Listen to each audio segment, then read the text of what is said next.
जाएगा। तो ठीक है, चलिए हम आज की वीडियो अपनी शुरू करते हैं। हम यह मान के चलेंगे कि आपने चैप्टर पढ़ रखा है। तो ठीक है, आज का पहला प्रश्न है, निम्नलिखित कथनों पर विचार करें। कथन ए है, रॉबर्ट क्लाइव ने रेनेल को हिंदुस्तान के नक्शे तैयार करने का काम सौंपा था। कथन बी है, भारत पर अंग्रेजों की विजय के समर्थक रेनेल को वर्चस्व स्थापित करने की प्रक्रिया में नक्शे तैयार करना बहुत महत्वपूर्ण लगता था। अब आपको इन कथनों में से सही विकल्प का चयन करना है। तो पहला है ए सही है, बी गलत है। दूसरा है ए गलत है, बी सही है। और तीसरा है ए और बी दोनों सही हैं। और चौथा है आपका ए और बी दोनों गलत हैं। तो आप इसमें से सही कथन का चुनाव करें, कौन सा सही रहेगा। अगर आपको याद आ रहा होगा कि अब पहले चैप्टर के पहले पेज के राइट साइड में एक चित्र बना है, उसी के नीचे से लिया गया है। तो कथन पहला कह रहा है कि रॉबर्ट क्लाइव ने रेनेल को हिंदुस्तान के नक्शे तैयार करने का काम सौंपा था। तो क्या ये कथन सही है? जी हाँ, बिल्कुल सही है, काम सौंपा था। और दूसरा है, भारत पर अंग्रेजों की विजय के समर्थक रेनेल को वर्चस्व स्थापित करने की प्रक्रिया में नक्शे तैयार करना बहुत महत्वपूर्ण लगता था। तो क्या ये सही है? तो यह भी सही है। जो रेनेल थे, रॉबर्ट क्लाइव ने क्या किया था, रेनेल को हिंदुस्तान के नक्शे तैयार करने का काम सौंपा था। और जो रेनेल है, इनको जो है भारत पर अंग्रेजों का वर्चस्व स्थापित करते हुए जो नक्शे था वो तैयार करना बहुत पसंद था। तो दोनों कथन सही हैं। तो जब दोनों सही हैं तो आप क्या ऑप्शन होगा, ए और बी दोनों सही हैं, तो तीसरा सही होगा। चलिए अगले प्रश्न देखते हैं। क्वेश्चन नंबर दूसरा है, भारत के प्रथम गवर्नर जनरल कौन था। भारत का प्रथम गवर्नर जनरल कौन था? पहला है लॉर्ड कर्जन, ऑप्शन दूसरा है वारेन हेस्टिंग्स, तीसरा ऑप्शन है हार्डिंग, चौथा ऑप्शन है रिपन। तो भारत के प्रथम गवर्नर जनरल कौन थे? इसका सही उत्तर होगा वारेन हेस्टिंग्स। कौन था? वारेन हेस्टिंग्स है। अगला प्रश्न है, क्वेश्चन नंबर तीसरा है, निम्नलिखित कथनों पर विचार करें। कथन ए है, लॉर्ड माउंटबेटन आखिरी वायसराय थे। और कथन बी है, वारेन हेस्टिंग्स 1873 में भारत के पहले गवर्नर जनरल बने। तो उपयुक्त कथनों में से आपको सही विकल्प का चयन करना है। तो पहला है ए सही है और बी गलत है। दूसरा है ए गलत है, बी सही है। तीसरा है ए और बी दोनों सही हैं। चौथा है ए और बी दोनों गलत हैं। तो बताइए आप उपयुक्त कथन में से कौन से कथन गलत हैं, कौन से सही हैं। तो सही विकल्प बताइए, आपने चूज कर लिया होगा। देखिए पहला कथन कह रहा है लॉर्ड माउंटबेटन आखिरी वायसराय थे। तो सही है, लॉर्ड माउंटबेटन आखिरी वायसराय थे। यहाँ है वारेन हेस्टिंग्स 1873 में भारत के पहले गवर्नर जनरल बने। यह कथन जो है, वारेन हेस्टिंग्स जो हैं ये क्या थे, भारत के पहले गवर्नर जनरल थे। लेकिन यह तो सही है कि वो पहले गवर्नर जनरल थे, लेकिन क्या वो 1873 में बने थे? जी नहीं, वह 1773 में बने थे। तो इस प्रकार जो आपका दूसरा कथन है गलत है। तब सही ऑप्शन क्या होगा इसका? देखिए इसमें क्या होगा सही,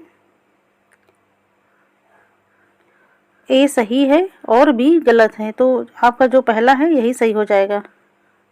अगला प्रश्न हम देखते हैं। क्वेश्चन नंबर 4 है, कथन ए तथा बी को ध्यान से पढ़ें। ए है, जेम्स मिल ने 1817 में हिस्ट्री ऑफ ब्रिटिश इंडिया 3 भागों में प्रकाशित किया। कथन बी है, इसमें उन्होंने भारतीय इतिहासों को 3 कालों प्राचीन, मध्य और आधुनिक में बांटा है। तो निम्नलिखित में से सही विकल्प चुनें। आपको सही विकल्प चुनना है। क्या इसको ध्यान से पढ़ा करिए, सही चुनना है कि गलत, क्या चुनना है? सही विकल्प चुनना है। तो पहला ऑप्शन है, यहाँ देखिए ऑप्शन नहीं डाला गया है, ए सही है किंतु बी गलत है। दूसरा है ए गलत है किंतु बी सही है। तीसरा है दोनों ए तथा बी सही हैं। और चौथा ऑप्शन है दोनों ए तथा बी गलत हैं। तो आप बताइए इनमें से कौन सा कथन सही है और कौन सा गलत है। क्वेश्चन अच्छे से पढ़िए। तो देखिए जो पहला कथन है ए, जेम्स मिल क्या थे? जो जेम्स मिल हैं ए स्कॉटलैंड के एक अर्थशास्त्री और राजनीतिक दार्शनिक थे। इन्होंने 1817 ईस्वी में हिस्ट्री ऑफ ब्रिटिश इंडिया यानी ब्रिटिश भारत का इतिहास नाम से एक पुस्तक लिखी, जिसे 3 विशाल खंडों में इन्होंने बांटा और प्रकाशित किया था। और दूसरा कथन है, इसमें इन्होंने भारतीय इतिहास को 3 कालों, पहला तो सही है, और दूसरा कथन कह रहा है इसमें यानी इस पुस्तक में, इसमें इन्होंने भारतीय इतिहासों को 3 कालों, प्राचीन, मध्य और आधुनिक में बांटा है। तो यह जो दूसरा कथन है यह गलत है। इन्होंने जो भारतीय इतिहास है उसको हिंदू, मुस्लिम और ब्रिटिश में बांटा था, इन 3 कालखंडों में बांटा था। तो दूसरा जो कथन है आपका गलत है और पहला सही है। तो आपका कौन सा ऑप्शन होगा? ए सही है और क्या है, बी गलत है। तो इस प्रकार आपका जो पहला ऑप्शन है वो सही हो जाएगा। अगला प्रश्न हम देखते हैं। देखिए क्वेश्चन नंबर 5 है, ए हिस्ट्री ऑफ ब्रिटिश इंडिया नामक पुस्तक निम्नलिखित में से किसके द्वारा लिखी गई? अब ये आपने ऊपर पढ़ा। ऑप्शन पहला है जेम्स मिल, दूसरा है जेम्स रेनेल, तीसरा है वारेन हेस्टिंग्स और चौथा है इनमें से कोई नहीं। आप जेम्स देख के आपको कन्फ्यूजन हो रही होगी। तो जो ए हिस्ट्री ऑफ ब्रिटिश इंडिया है ये पुस्तक किसने लिखी थी? जेम्स मिल के द्वारा लिखी गई थी। और जेम्स मिल कौन थे? स्कॉटलैंड के अर्थशास्त्री और राजनीतिक दार्शनिक थे। इन्होंने यह पुस्तक कब लिखी? 1817 ईस्वी में। और जेम्स रेनल कौन थे? इन्होंने जो रॉबर्ट क्लाइव ने इनको क्या भारत का नक्शा तैयार करने के लिए बोला था। और वारेन हेस्टिंग्स क्या थे? वारेन हेस्टिंग्स जो हैं ये 1773 में भारत के पहले गवर्नर जनरल बने थे। तो इसका उत्तर क्या होगा प्रश्न का? इस प्रश्न का उत्तर होगा पहला जेम्स मिल। अगला प्रश्न है क्वेश्चन नंबर 6 है, उपनिवेशों में ब्रिटिश अधिकारियों द्वारा चित्र और तस्वीर बनवाई गई। ताकि उपनिवेशों में ब्रिटिश अधिकारियों ने चित्र बनवाए, तस्वीर बनवाई, तो किस लिए? पहला एक कथन है वे उपनिवेश और वहाँ रहने वाले लोगों को समझ सकें। बी है वे उन उपनिवेशों में अपने बिताए जीवन को याद कर सकें। तो सही विकल्प का चयन करें। पहला है ए सही है, बी गलत है। दूसरा है ए गलत है, बी सही है। तीसरा है ए और बी दोनों सही हैं। चौथा कथन है ए और बी दोनों गलत हैं। तो बताइए कौन सा सही है और कौन सा गलत है? तो देखिए कथन जो पहला है वे यहाँ जो उपनिवेश में ब्रिटिश अधिकारियों ने किस लिए चित्र और तस्वीर बनवाई? वे उपनिवेश और वहाँ रहने वाले लोगों को समझ सकें। तो ठीक है, ये सही है, इसलिए बनवाई थी। वे उपनिवेशों में अपने बिताए जीवन को याद कर सकें, क्या इसलिए उन्होंने वो चित्र बनवाए थे? जी नहीं, इसलिए नहीं बनवाए थे। तो आपका जो बी है वो गलत हो जाएगा। इस प्रकार आपका ए पहला जो आंसर है ए सही है और बी गलत है, यही वाला आंसर सही होगा। चलते हैं अगले प्रश्न की तरफ। तो अगर आपने चैप्टर पढ़ा होगा तो आप क्वेश्चन कर पा रहे होंगे। क्वेश्चन नंबर 7 है, निम्नलिखित में से ब्रिटेन की रानी विक्टोरिया के किस पुत्र को ड्यूक ऑफ कनाट की पदवी दी गई थी? तो ऑप्शन पहला है एडवर्ड, दूसरा है लियोपोल्ड, तीसरा है अल्फ्रेड और चौथा ऑप्शन है आर्थर। तो यह पेज नंबर दूसरा था चैप्टर का। साइड में लेफ्ट साइड में एक विज्ञापन का चित्र दिया गया था, उसी से लिया गया है। तो ड्यूक ऑफ कनाट किस विक्टोरिया के किस पुत्र को यह पदवी प्रदान की गई थी? तो इसका उत्तर होगा चौथा आर्थर को। अगला प्रश्न है क्वेश्चन नंबर 8 है, जेम्स मिल की एशियाई समाज के प्रति विचारों के संदर्भ में निम्नलिखित कथनों में से कौन सा सही नहीं है? कथन पहला है, मिल को लगता था कि सभी एशियाई समाज सभ्यता के मामले में यूरोप से पीछे हैं और ब्रिटिश शासन भारत को सभ्यता की ओर ले जा सकता था। दूसरा कथन है, मिल ने सुझाव दिया था कि अंग्रेजों को भारत की सारी भूभाग पर कब्जा कर लेना चाहिए ताकि भारतीय जनता को ज्ञान और सुखी जीवन प्रदान किया जा सके। तीसरा है, जेम्स मिल की इस धारणा में अंग्रेजी शासन निरंकुशता और अत्याचार का प्रतीक था। चौथा है, इतिहास की उनकी समझदारी ये थी कि भारत में अंग्रेजों के आने से पहले यहाँ हिंदू और मुसलमान का ही राज चलता था।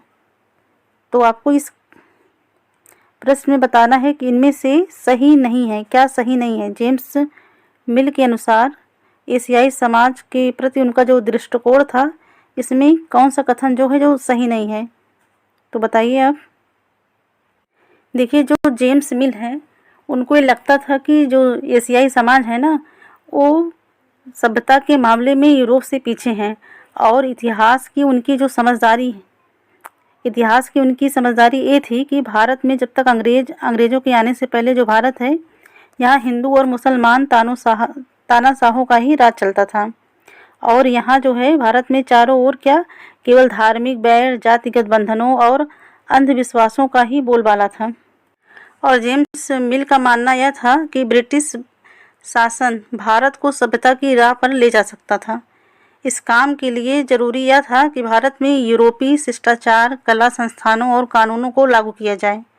और मिल ने यहाँ तक तो सुझाव दिया था कि अंग्रेज़ों को भारत के सारे भूभाग पर कब्जा कर लेना चाहिए, ताकि भारतीय जनता को ज्ञान और सुखी जीवन प्रदान किया जा सके। उनका मानना था कि अंग्रेज़ों की मदद के बिना हिंदुस्तान जो है प्रगति नहीं कर सकता। तो आपने यह समझा। तो चलिए देखते हैं। मिल को लगता था कि सभी एशियाई समाज सभ्यता के मामले में यूरोप से पीछे हैं और ब्रिटिश शासन भारत को सभ्यता की ओर ले जा सकता है। बिल्कुल, यह कथन सही है। जेम्स मिल को ऐसा ही लगता था। दूसरा है, मिल ने सुझाव दिया था कि अंग्रेज़ों को भारत की सारी भूभाग पर कब्जा कर लेनी चाहिए, ताकि भारतीय जनता को ज्ञान और सुखी जीवन प्रदान किया जा सके। यह भी सही है। देखिए, यह भी एक अलग से क्वेश्चन के रूप में पूछा जा सकता है, तो इस लाइन को ध्यान दिए रहिए। तीसरा है, जेम्स मिल की इस धारणा में अंग्रेजी शासन निरंकुशता और अत्याचार का प्रतीक थी। क्या वो मानते थे कि अंग्रेज लोग जो हैं भारत पर अत्याचार कर रहे हैं? बिल्कुल नहीं। तो यही कथन जो है गलत है। जेम्स मिल का विचार ऐसा नहीं था। तो इस प्रकार आपको क्या बताना था, क्या सही नहीं है जेम्स मिल के अनुसार? तो यही जो तीसरा है, यही नहीं है उनके विचार के अनुसार। तो यही हुआ आपका आंसर, तीसरा सही है, यही आंसर है। और जो चौथा ऑप्शन है, इतिहास की उनकी समझदारी ये थी कि यह थी कि भारत में अंग्रेज़ों के आने से पहले यहाँ हिंदू और मुसलमान का ही राज चलता था। तो यह भी कथन सही है, तो यही गलत है। क्या आपका तीसरा? अगला प्रश्न देखते हैं। देखिए, क्वेश्चन नंबर 9वां है, भारत में अंग्रेज़ों के शासन के युग को भारतीय इतिहासकारों ने किस युग की संज्ञा दी है? भारत में अंग्रेज़ों की शासन के युग को भारतीय इतिहासकारों ने किस युग की संज्ञा दी है? पहला है स्वर्णिम युग, दूसरा है औपनिवेशिक युग, तीसरा है व्यापारिक युग, चौथा है इनमें से कोई नहीं। तो बताइए इसका उत्तर क्या होगा? तो इसका उत्तर होगा दूसरा, औपनिवेशिक युग। भारतीय इतिहासकारों ने अंग्रेज़ों के शासन के युग को क्या बोला था? औपनिवेशिक युग था। देखिए, जेम्स मिल ने भारतीय इतिहास को 3 भागों में बांटा था, हिंदू, मुस्लिम और क्या, ब्रिटिश में। इसके बाद भारतीय इतिहासकारों ने प्राचीन, मध्यकालीन तथा आधुनिक काल में बांटा, लेकिन यह जो परंपरा थी ये भी पश्चिम से आई थी। तो पश्चिम में जो था आधुनिक काल को विज्ञान, तर्क, लोकतंत्र, मुक्ति और समानता जैसी आधुनिकता की ताकतों के विकास का युग माना जाता था। लेकिन हम अगर भारत को आधुनिक काल में बांटते हैं तो क्या हम देखते हैं आधुनिक काल में भारत में ये सारी चीज़ें थी? तो नहीं थी। इसी प्रकार भारतीय इतिहासकारों ने इस युग को क्या नाम दे दिया? तो औपनिवेशिक युग कहा। तो चलिए अगला प्रश्न हम देखते हैं। क्वेश्चन नंबर 10 है, जब एक देश पर दूसरे देश की दबदबी से, यहाँ दबदबी रहेगा, दबदबी से राजनीतिक, आर्थिक, सामाजिक और सांस्कृतिक बदलाव आते हैं तो इस प्रक्रिया को क्या कहा जाता है? जब एक देश के दबदबे से किसी देश में राजनीतिक, आर्थिक, सामाजिक और सांस्कृतिक बदलाव आते हैं तो इस प्रक्रिया को क्या कहा जाता है? पहला है वैश्वीकरण, दूसरा निजीकरण, तीसरा है उदारीकरण, चौथा है औपनिवेशीकरण। तो सही क्या होगा इसमें? इसको आपने पढ़ा था। इसका उत्तर होगा चौथा, औपनिवेशीकरण। अगला प्रश्न देखते हैं। देखिए, अगर आप क्वेश्चन नहीं कर पा रहे हैं तो आप जहाँ आपका गलत होता है तो आप उसको नोट कर रहिए, इसके बाद बुक में जाके देखिएगा वहाँ आप क्यों नहीं कर पाए, क्या याद रखना था उसमें से। इस प्रकार आपका जो चैप्टर है तैयार होता चलेगा। क्वेश्चन नंबर 11 है, अंग्रेज़ों के काल में महत्वपूर्ण दस्तावेजों को बचा कर रखने के लिए उनके द्वारा कौन से संस्थान का निर्माण करवाया गया? पहला है अवलेखागार और दूसरा है माल गोदाम, तीसरा है कारागार, चौथा है ऑप्शन शस्त्रागार। तो अंग्रेज़ों के काल में महत्वपूर्ण दस्तावेजों को बचा कर रखने के लिए उनके द्वारा कौन से संस्थान का निर्माण करवाया गया। देखिए अंग्रेज लोग क्या करते थे, अंग्रेजों की मान्यता थी कि चीज़ों को लिखना महत्वपूर्ण होता है। उनके लिए हर निर्देश, हर योजना, नीतिगत फैसले, सहमति, जांच को साफ साफ लिखना जरूरी था। ऐसा करने के बाद चीज़ों को सही तरह अध्ययन किया जा सकता था, इनका इसके पीछे उद्देश्य था, और उन पर वाद विवाद किया जा सकता है। इस समझदारी के चलते ज्ञापन, टिप्पणी और प्रतिवेदन पर आधारित शासन की जो है संस्कृति पैदा हुई। और अंग्रेजों को यह भी लगता था कि तमाम अहम दस्तावेजों और पत्रों को संभाल कर रखना जरूरी है।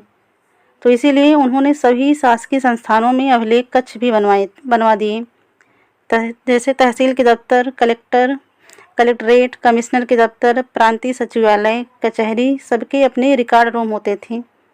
तो महत्वपूर्ण दस्तावेजों को बचा कर रखने के लिए क्या अभिलेखागार, आर्काइव और संग्रहालय जैसे संस्थान भी बनाए गए थे। तो इस प्रकार क्या सही होगा, पहला अभिलेखागार। अगला प्रश्न हम देखते हैं। क्वेश्चन नंबर 12 है, अंग्रेजों द्वारा महत्वपूर्ण दस्तावेजों को संरक्षित करने के उद्देश्य से भारतीय राष्ट्रीय अभिलेखागार का निर्माण किस शहर में करवाया गया।